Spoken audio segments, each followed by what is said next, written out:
In the just concluded campaigns for the Lok Sabha elections in Kerala, the issue raised by Chief Minister Pinarayn repeatedly and persistently has been the Citizenship Amendment Act, or CAA in short. The BJP countered this by saying that the Chief Minister was misinterpreting the CAA and it will never be a threat to Muslims in India. It was almost evident that the Chief Minister was using the CAA as a rod to strike the BJP, whip up Muslims' hatred against Modi and BJP and appease Muslim community for votes. The Chief Minister also travelled the length and breadth of Kerala, saying that none of the 18 UDF MPs said anything against the CAA in Parliament. It was clear that the LDF had adopted the fight against the Citizenship Amendment Act as its chief electoral strategy with an eye on Muslim votes. But the BJP and those in support of the CAA have said it will not take away citizenship of Muslims in India. Even those Muslims in other countries can get citizenship in India through natural process. We know that Home Minister Amit Shah has many often stated that there is no question of rolling back the CAA, as he doesn't want to compromise on the security of this country. When he said that he was making a well-calculated matter-of-the-fact statement, it has far more implications and relevance than what has been talked much about it. To prove a point, I would like to call your attention to a recent Washington Post report on an ISIS terror strike in Moscow in March. The hideous March 22nd ISIS Khorasan slaughter at the Crocus City Hall concert venue killed over 130 people and injured hundreds more.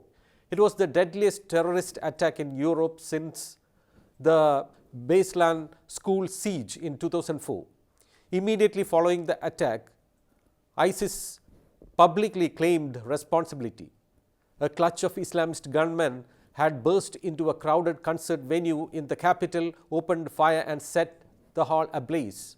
The US intelligence had extended a warning to Russian authorities 2 weeks before the attacks, revealing that their intelligence assets suspected that a militant strike could be imminent. But the Russian President Putin publicly scoffed at the advice as an attempt to frighten and destabilize Russian society. The irony, veteran Russian analyst Anatol Levin noted, is that for all its antipathy for the Kremlin, Washington never killed a single Russian citizen over the past 3 decades. But over this period, Islamist terrorists had killed hundreds of Russian citizens. Russian authorities later seized 4 suspects implicated in the attack. All are nationals from Tajikistan who were in the country as migrant workers.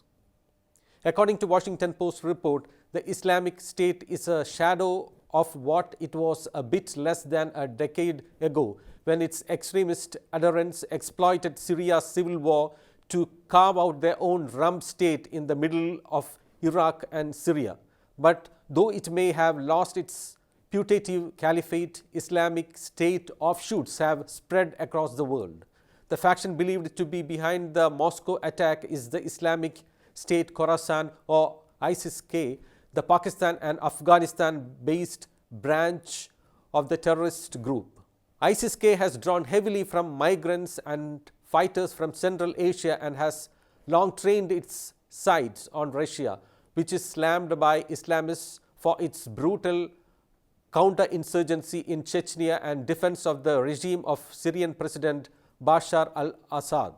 Last year, ISIS-K set up a Tajik language propaganda network, ramping up efforts to recruit members in autocratic Central Asian states, which the group portrays as Moscow's puppets. Multiple telegram channels in Tajik, Uzbek and Russia transmit Islamic State propaganda and glorify Tajik militants who have taken part in attacks in Afghanistan, Iran, Tajikistan and Uzbekistan. Outfits linked to the Islamic State have claimed responsibility for more than 1,100 attacks that killed or wounded nearly 5,000 people globally in just the past 12 months. It's a glaring reminder of the reach and continued menace of terrorist group. Kabir Taneja of the Observer Research Foundation, a leading Indian think tank, has noted that the Islamic State has continued to thrive in other parts of the world, regions that perhaps most people don't care about too much. That may have made the threat seem less lax or important. But the group's offshoots in Afghanistan, the African Sahel, Mozambique, and even continuing in Syria have been slowly gnawing their way into prominence in these parts of the world.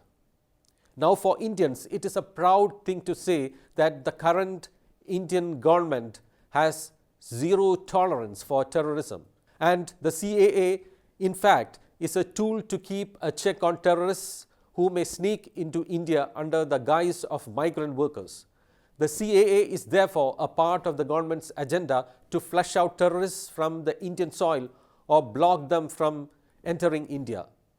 The central government's insistence on CAA shows that for it, the nation's security, integrity, peace and prosperity are above vote bank politics or appeasement politics.